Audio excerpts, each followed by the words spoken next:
Welcome back, NFL fans, Bears fans. This is Bear Fans Talk. Bears Fans Talk. That name isn't going to stick around. Yeah. Main event Kevin Haggerty, So Johnny C. Another week of football. Spoiler alert: this is our Super Bowl, and we talked about it last week.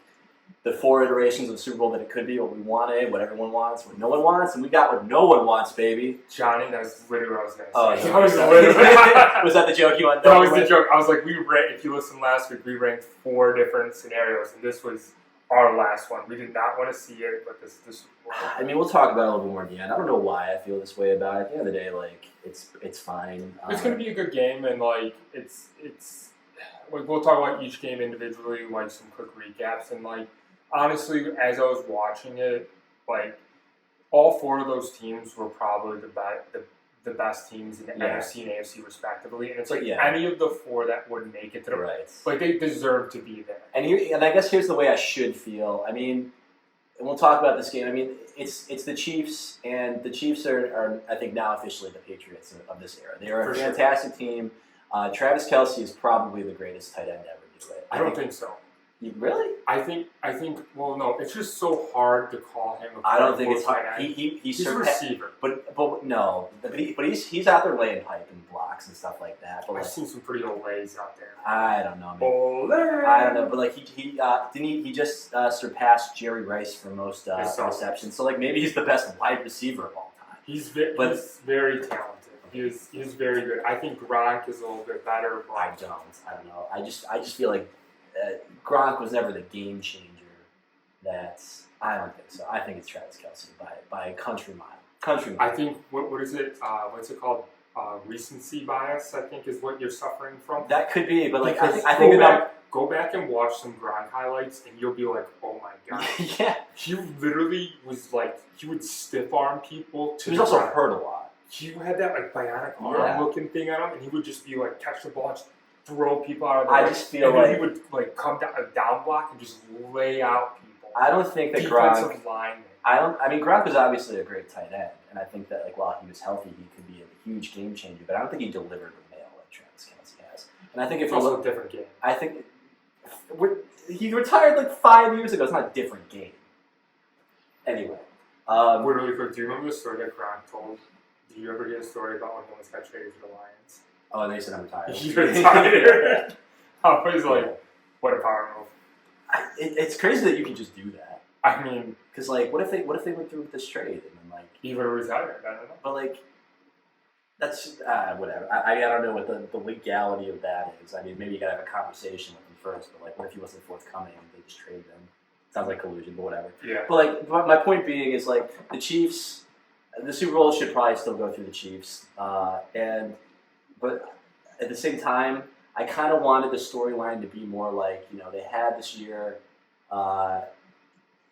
We didn't post this episode, but we talked a lot. We talked once about Patrick Mahomes, that Josh Allen game where he was crying because Kadarius Toney was offsides. Yeah. And then like I think the breaking point for me is when he shook Josh Allen's hand in midfield. Yeah. And it was just like, oh, can you believe that call? I really hope that this was going to be like not like the end of like the Chiefs, but like maybe like a bump in the road of like their incredible dynasty. Yeah. But we didn't get that storyline, whatever. And then the 49ers, there's just something like not exciting about the 49ers to me. And, it's a bad take. I think as like an actual football fan. They're very fun. I mean... I like CMC, I like Brock, I like Debo. But there's just something not exciting about them. They're a great team. They're a well-constructed team, well-coached, well-disciplined. And they out-game planned the Lions. They came back. They kind of look like a high school football team when they play football. Like, very, very like vanilla. Not vanilla, but there's also just like not a lot of, and for better or for worse, there's not a lot of swagger on the 49ers. I'm not saying that like you should have that, but there's like no loud mouths. Brock Purdy is a very sweet, like soft-spoken guy who's just out there like continually proving people wrong. He's like he can ball. Like he's not an assistant quarterback. He's not a game manager. I think that's been proven. Well, I would love actually to transition into the KC Baltimore game with your comment you just made, the swagger. So my key takeaway when I was watching this game, just like the optics of it, it felt like it was a bunch of bad boys playing like the private school. Yeah. And it felt like the Ravens they did everything they didn't do during the whole season. Mm-hmm. They acted like they didn't belong there. Yeah. And it was like, what happened to this dominant running Ravens team that we've seen all year? This defense that we're seeing horrific mistakes, fumbles, penalties, missed blocks, drop passes, like you name it. They just looked like they didn't belong there. There were a lot of like unsportsmanlike or personal fouls on the Ravens. Taunting. Yeah, that Zay Flowers thing. The fumble going in the end zone. Like, I was watching it and I was almost like, man, like it was at Baltimore too, and it's just like you just did your city dirty like that. Like, yeah. I mean, because we both picked the Ravens. I thought this was going to be like they're supposed to be the best. They were the best team. And they looked good last year. But like last week. I thought they were the best team. Yeah, they killed the Texans. But it was just kind of interesting. So I believe that Kansas City got the ball first. No, maybe they didn't. No, they did. They went 3-and-out. So Baltimore went 3-and-out, and then Kansas City drove and scored a touchdown. And I think they looked like a team that was not comfortable playing from behind. There was only 6 rushing plays to running backs in that entire game for the Ravens. That's how it was supposed to be. And it was something like 30. Like Lamar threw the ball 37 times. I'm sure ran probably a half dozen more times than that. Yeah. But like they were airing it out. The rain was pouring down. I didn't notice. So that's the thing sometimes. You don't notice, but there are a couple shots with this. Yeah. Well, it's crazy because I forgot what game I was watching one time, and I was like, can they get a better camera crew to not show the rain? Because like literally, anytime you watch a game, you don't see the rain. But I think the rain picked up in the second half because it wasn't raining when it started. Yeah, but I'm still kind of just surprised that like this wasn't playing to the benefit of the Ravens. That you ground pound and start wearing them down, but they just kept on airing the ball out, Zay Flowers, minus that fumble, had a great game. Though. Yeah, he caught that first touchdown, which was on a broken play. Yeah, their only touchdown was that broken play where Lamar had to scramble, and that's what he did well with. But at the end of the day, I can't believe that teams can allow Travis Kelce to. Yeah, he caught his first 10. It was at least his first 10 targets. Yep. Which you gotta put a man on. I mean, I think if I am the 49ers, I'm just like... Not letting him beat us. Yeah, like double team Travis Kelce, or at least like buy him, like make one of these other receivers who have botched the season for the Chiefs, make them beat. I think he's like a matchup nightmare though. So who are you gonna put on? Yeah. Because you can't put, like, if you put a linebacker on, you're vacating that entire area of the field, right? I mean, you're going to run with Pacheco. Pacheco's an absolute, I keep making a joke, but I'm serious. I think he injects himself with greatness before every game. I think he does because he runs like an absolute madman. Another surprising thing for this, absolute madman. I mean, but he was under 3 yards of carry in this game, maybe under 2. But he rushed 24 times. Yeah, they gave him the ball a lot. 2.8 yards, but he just runs so furious. Yeah. And I remember I was talking with my father-in-law. I was like, why can't the Bears get a guy like Pacheco, right? Because the longevity of it. Well, do you know what he said? He said the Bears wouldn't know how to handle guys like that. What does that even mean? Well, because like that kind of high energy, like you have to have a system for that type of guy, or else he's gonna go off the walls. I don't think he's that reckless to say that. Like, oh, he's like this loose cannon. Watch he just runs hard. Yeah. Oh, he's got to be psycho. Yeah. He's got to be psycho. I guess I don't know. Are they gonna find that kid out? That like remember the guys? No, I don't think so. You don't remember that? I feel like it didn't catch a lot of traction. In fact, like when you look at like the comments of that video that we played last week, if you guys didn't see, basically the kid in the stands Pacheco gave his gloves to, and he was like, "Gas me up, man!" And he's like, "Let's go, boy! Let's go, boy!" And a lot of people in the comments were real upset about a little white boy calling a grown black man boy. Really? Yeah. I mean, just a couple. I'm sure like the side, like the vocal minority, because I thought it was cool, and Pacheco liked it, and that kid looked cool as hell, and obviously was a huge fan. So So I don't see it that way at all. But no, I have not heard anything else about that young man. But like, not going to take him to the Super Bowl. I would guess not, given the comments that you just gave. Yeah, but I don't know. So yeah, I mean the Chiefs looked good. I mean Kelce had a great day. Patrick Mahomes had a great day. 30 for 39, 240 yards passing, 1 touchdown. Not a lot of yards. Kind of crazy. I mean, we did pick the under last week. Kelsey was at 11 for 11 receiving to 116. 11 for 11? 11 for 11, Wow. 116 and a touchdown. I mean, I just like the whole takeaway of the game to me though was like the convicts versus the guards. Like it just like I was so disappointed by the Ravens output. Yeah. Like this was supposed to be like Lamar's capstone season. Like he's clearly probably winning MVP. Yeah.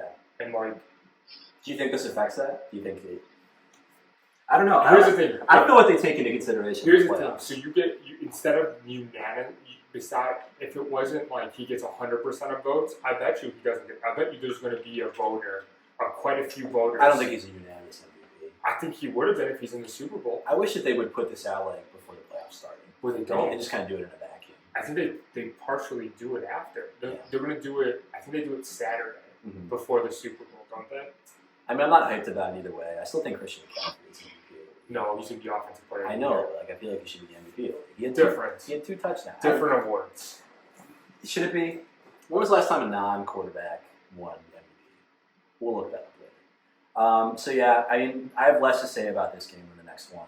I was just really frustrated. I really thought that. I thought the game planning was bad. I don't think this is all Lamar Jackson. I think the game planning was bad. Yeah, no. They got away from execution of what they should have done. They should have ran the ball. They should have had. If they were going to lose, they should have ran the ball 40 times. Yeah, and in the ring. Yeah, and the Chiefs only scored 17 points. You can't put it on the defense. Yeah. They held Pacheco to, like I said, under like 3 yards a carry. The penalties killed them. It was an awful game. Yeah. The last thing I did want to mention about this game specifically, I think, Roquan Smith. Did you see him out there? I did. I wasn't that impressed. He had a couple of good hits. You know, I take away from watching these games, like watching Monty and watching Roquan. Monty looked good. Yeah, they know that. I mean, they both. I think Roquan is a good player. I know. I'm just saying, but like he's supposed to be a leader of your defense. Like I want to see some stops, some goal line stands. I feel like middle linebacker is a little bit more of an unsung position these days, where you're just like you're not making the big sexy plays. I mean, they're not picking people off. They're not making tackles for loss. But I think if you look at Pacheco's yards per carry, I think you can probably attribute a lot of that to Roquan and pushing things a certain way. Or let me give you some defensive stats. Sure. Do you know who led the team in tackles? Is it not Roquan? It was not in assisted tackles. Mm-hmm. It was Kyle Hamilton. He's their rookie free safety. He had 9 tackles. Okay. If your free safeties get 9 tackles. Yeah, a lot of people are getting to the second level. That's a problem. Yeah. But he also plays down a lot. He plays kind of slot corner. He's like 6'2". But what were Lamar's final numbers? Not awful. So 20 for 37, kind of 54% passing, 72 yards passing for 1 touchdown, 1 interception, 4 sacks. Okay, and just because this is primarily a Bears-focused podcast, I made the comment in our group chat being like, Lamar might be the peak of what Justin Fields could be, and he didn't look great. I mean, like I said, I don't think it's necessarily on him. But if Lamar is the peak of what Justin Fields could be, he's going to win the MVP. That's true. I mean, I guess, but that's if the peak of Justin Fields is Lamar Jackson, I will take Justin Fields today. I just feel like that's what I'm saying. I'm just saying that's what the peak. I'm just saying I'm not saying he can get there, but John, I want an MVP. You have a better chance of winning a Super Bowl with an MVP than Brock Purdy. And I understand the different situations, but he's in the right system, and Brock Purdy's a great quarterback, but he's not an MVP. He's got great players around him, okay? I'd rather have Lamar than Brock. Let's just say that. I don't know. This might be a bad take, but I'm watching this game, and I'm just like saying, I feel like a quarterback who's improvisational and who's very run-heavy, I just don't think can punch your ticket. I'm just worried. That's what I worry about. And I like Lamar, and I think that the Ravens still have some time in their window.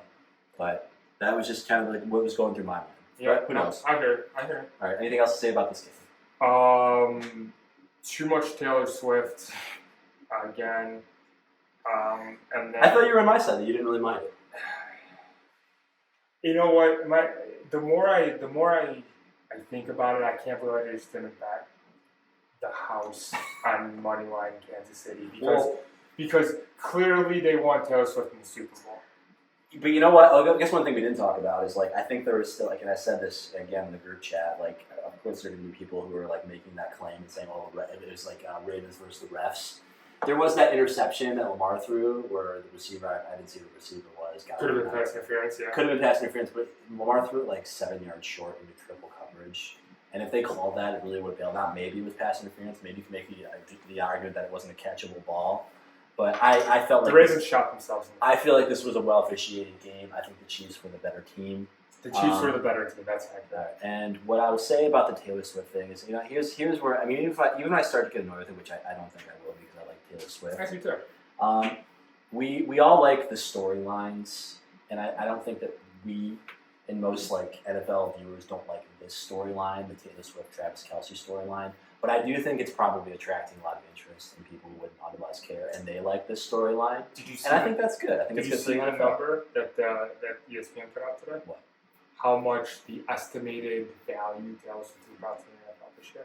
What was the number? $331.2 million. There you go, exactly. So I mean, like, that's a third of $1 billion. that's a lot of money. That's a lot of money. But that's what I'm Why saying. wouldn't you push her to the Super Bowl? I don't want to believe that they pushed her to the Super Bowl. I know. But I do think that it's good for the NFL. It's good for the NFL. And I think, and if it's in the NFL is something that you're passionate about and you like, I do. I don't think that it's changed it in the way. I guess the worry is just like, well, I don't want to see it, and I don't want it to become this drama storyline. It's fine. It's gonna dominate the Super Bowl so much. Yeah. Like, because she's got a world tour in Tokyo. Yeah. And she's got to come back for Saturday Night. But you know what? It's always 2 weeks of like them just pawing at storylines anyway. Yeah. Like, I haven't had cable in forever, so I think I've been immune to it up until now. But I remember I'm only here so I don't get fined, and just like the 2 weeks of that bullshit. Yeah, I was just like, yeah. So like, there's always going to be some annoying storyline that they keep on hammering, and it's going to be Taylor Swift and Brock Purdy, Mr. Irrelevant. Those are going to be the things we're going to be talking about over and over and over again. And like his family's hot tub store in Arizona or whatever the hell it is. Oh, I forgot about that. Yeah, right? For every game. Yeah, I forgot about that story. Right. Yeah. With that being said, let's move on to the Lions-Niners game. Mm-hmm. So I think the best way to encapsulate this would be, I don't know if you saw the I don't know if you saw the trophy ceremony, but It smells nice though. Was it like your I just watched it. I thought it smelled corporate and laundry. Your mom does she's the best one. Just a little peek behind the curtain here into the corporate household. His mom had the best smell of laundry ever. I'm not gonna lie. It was like literally like, so when we hung out at Johnny's house all the time when we were growing up. Like everyone hung out at Johnny's house, and like literally we'd all come over every Friday. Do your laundry. Yeah. No, we would come through the laundry room every time, and it's such a memorable smell that you just can never forget the laundry smell. Anyway, what were you about to say? Okay, yeah, my bad. The trophy ceremony of the Niners. Oh, yeah. George Kittle, did you hear what he said? No, what did he say? He said, I was paying attention, but I guess I didn't pick up when he actually said it. He said, not gonna lie, they had us in the first half. Oh, did you really? He said when he got brought to the mic, I'm like, oh, this could be good. But I think I might have gotten distracted for a second. That's what he said, and like, he was waiting for a laugh, but like no one laughed. But like I laughed because it was like literally not gonna lie, the Lions had our first half. And like, in my full takeaway is the Lions played right in the wrong half, and they absolutely dominated. First half came out, thought they were flat, maybe a little conservative on the play calling. Like, I'm not talking about Dan Campbell's fourth down calls, which I'll address in a second. Yeah. But I thought they were a little too conservative. Like, I don't want to say foot off the gas, but like, it just felt like they kind of, you got a 17-point lead. I think you kind of tighten up a little bit. I didn't feel like the play calling was conservative. I just feel like a couple of bad things happened. They had some drops. Yeah. They had some, but yeah, let's talk about the going for it on fourth down. Mm-hmm. I love that. You know what? I'm going to say the same thing as like, because Dan Campbell was himself. Yeah. And like, it's not like this is uncharacteristic of Dan Campbell to go for that fourth down. This is what he's done all season. Yeah. And for him to stray away from that and in the NFC Championship game to go to the Super Bowl, I don't blame him one bit. And if you do blame him, then you don't know who MCDC is. Yeah. So to play devil's advocate, here's a situation like the first time they decided not to go for it. So they were up 17 at the half. 49ers got the ball.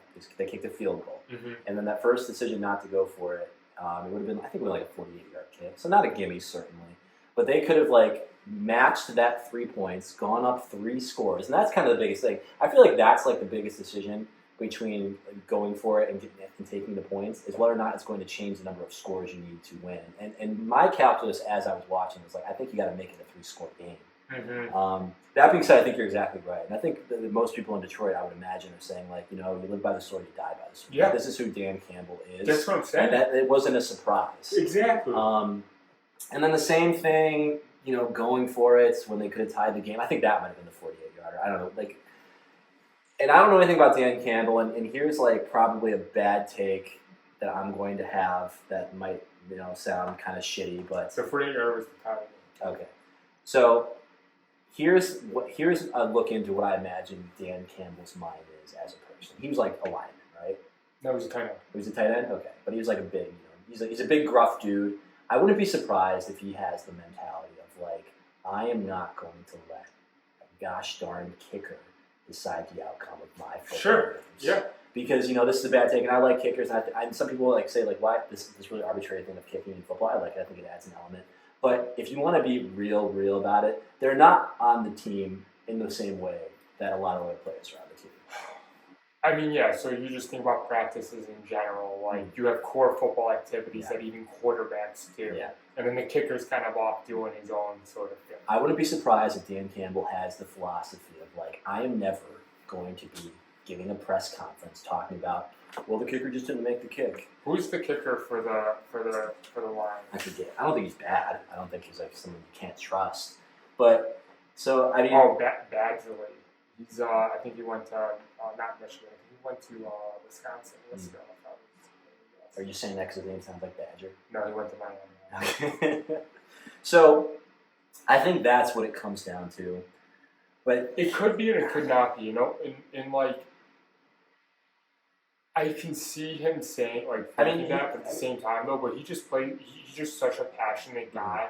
And I think he just believes, I think that could be part of it, but I also just think he believes in his players. Yeah. And he believes in his coaching. Yeah. And he believes in the message that, like, I think it could be kind of like that, but he's like, when we put when Lions are the best, no one can beat us. Yeah, I think what I'm saying is kind of like an extension of what you're saying. It's like these are the guys in the huddle that are rallying around. Sure, it's simple. And, like, I'm going to make my big money guys, my big name guys, my Jared Goffs go out there and make the plays and be the difference in this game. Because he believes. Yeah. I think to his core, he believes they were better. And Reynolds dropped a ball on 4th and 3rd on that first missed 4th down. I don't remember what the play on the second. Hit him right in the chest. Yeah. So I mean, I think, and then it comes down, and then we get this play. This IU play. That was when, third quarter? Yeah, that was the third quarter. So it was right after they went for it that first time and didn't get it, and third quarter. It was third quarter. Yeah. Okay. It hits him right in the face, Mac. Bounces up, and then it was an obviously the rest is history. Unbelievable play. Yeah, and then IU caps it off with that touchdown. So, to give you guys some history as well, so Johnny won our fantasy football league. He got a cool, $1,200? $1,200. Yeah. So you were going to buy a jersey from someone on your winning squad. I'm still trying to decide. Are you going to do Ayuk? I think I got to do Ayuk. It'd be cool. Order it now before the Super Bowl so you can wear it to Super Bowl. Yeah, I mean, that's a good idea. If you're going to do it. I mean, but is it also, how old do you think Brandon Ayuk is? How old is he's young. He's got to be like 24, 25. Are you okay with wearing a jersey for the man who was younger than me? Who was born in 1998? It's slim pickings at this point. Just saying. So he's born in 1998. So it's not bad. I mean, that's just the thing. That's the thing. It's 25. That's the thing I've always said I was going to do. Is if I won our league, I'd buy a jersey for a guy to help me do it. And Ayuk was pretty pivotal down the stretch. Yeah. So I'm okay with it. I'm glad I mean, I have a Joe Burrow jersey. And Joe Burrow is what, 26? But Joe Burrow's like a cool guy. So if they're cool, it's okay for them to be younger than me. Yeah. I'm going to be cheering on players younger than me for the rest of my life, and it's going to be sad. Anyway, the one thing I want to say about this, this Lions team, we said they were our sentimental favorite. I got a lot of friends in Detroit, and even through the bad years, like they're a passionate fan base, and they sold out their home stadium just to watch the game on the monitor. and like I saw lots of people like posting before and after the game, and I will say there's not a game outside of a Bears game where I've just felt like a gut check, like this sucks, and I'm like sad about it, like just feeling like the dread of like, oh no. I don't think I felt that way outside of watching the Bears game. I'm not sure if you thought anything similar to that. Just kind of like this feeling like can't believe it's happening. Here's the sensation I'm trying to describe, and I wish I could remember what exactly this was. There's this like awesome video that I watched. It's like this guy, I think he was at Purdue or IU, and they just lost some big basketball game. And it's like this frat guy. Like they look like there's some like after party. They just lost some big game, and he's like it's dark, and he's like talking to all his friends, and he's just like, this place sucks, this team sucks, they're just a bunch of losers. But he's just kind of like matter of fact, he's not mad. He's just like, and then there's some chatter around. It's like, this team is a bunch of losers. And he's like, really drunk, and he goes, and you know what? Maybe we are too. Like that sensation of like you're just cheering for this bad team and they just let you down, and then you just have this thought like, maybe I'm a loser. Like when your team loses that bad, that's the sensation that I get a lot watching the Bears. That I kind of had a little bit of a mimic of watching the Lions. So I would say I didn't have that. I don't think I have that much sentimentalness with the Lions. I did have the conscious thought, though, kind of along those lines as well. So I watched with my wife, and I always have to convince her that I have to give her a massage when I watch football. So. But she watches it, though. She actually watches it.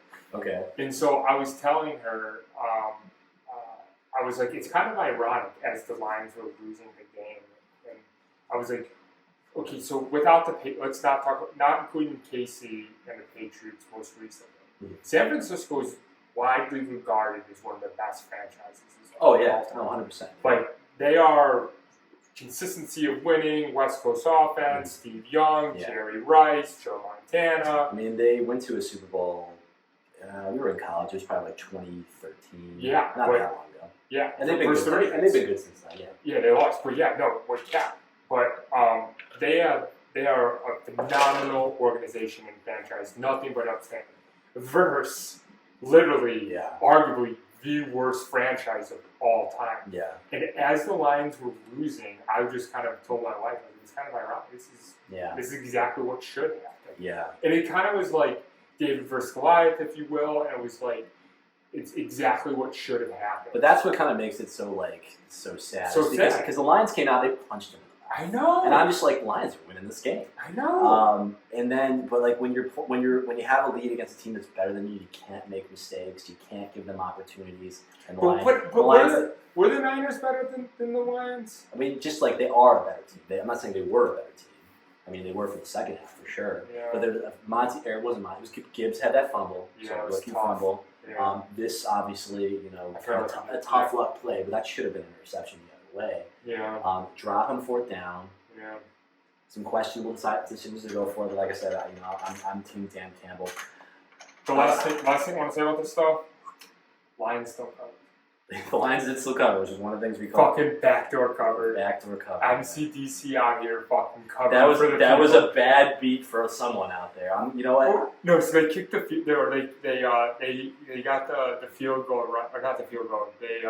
They scored the touchdown, and like I just felt the air just deflate out of the stadium because they knew they were still gonna win the game. They're ripping their tickets. They knew they were going to win the game. Their physical tickets that they got for sportsbook before. But they also knew that San Francisco wasn't going to cover at that point, and they were just like, God damn it! I'm not sure if I picked up on air leaving the stadium. Oh, I did. Yeah. Oh, I did. CMC is, by the way, CMC is just. I know we talked about previously. Yeah. If you guys want free money anytime touchdown. Well, you don't win a lot. Travis Kelce, parlay Travis Kelce, and CMC. All right. Last thing I'm gonna leave us with. I got a question for you, and I want to see what your gut reaction to this is. Sure. So Lions and the Ravens. Mm-hmm. Who has more wins next year? Gotta be the Ravens. You think so? Yeah. I think probably I think one of them is going to take a slump, and I think the Lions have the ability. I mean, I think. I don't know. I'm not sure if the Lions can rekindle this. I think the NFC North is going to be a lot better. That's what I think, and I think the NFC or the AFC North will also be a comparable. I'm sorry. That's true. A difficult division as well. However, this is where I'm going to say the difference is. Baltimore's done it time and time again. Yeah. Detroit, this was kind of like lightning in a bottle, if you will. I think so. With that, I think they're going to have a lot more difficulty with the Bears, Packers. They can still get to 8-9 wins, so and make the playoffs. But like, it's not going to be this 12-win season. So I think it's going to be. I think it's that makes it all the more of a gut check for Detroit sports fans. But we'll see. What if they did? Here's another question. What if they did a third place game? Who wins between these two teams? Ravens, Lions. I mean, from what we saw, I feel like the Lions. Yeah. You think the Lions? I think the Lions beat that. I think the Lions beat the Ravens. Or did they just get so decimated and embarrassed? I don't think any team would want to play in a third place. I mean, after losing like this. Yeah, that's what I mean. It's tough. That's what I mean. Winning organization gets $1 billion in the third from the NFL in third place game. Winning organization gets the number one overall game. Yeah. Ooh, that'd be fun. That would be awesome. Yeah. But then that would be really second embarrassing. Sure would. All right. I guess next week we'll do Super Bowl predictions, stuff like that. Yep. And maybe open them up one of these packs of cards and see what we got. And so you guys know, they're Johnny's cards. These are my cards. I'll tell you the story next week. All right. Peace.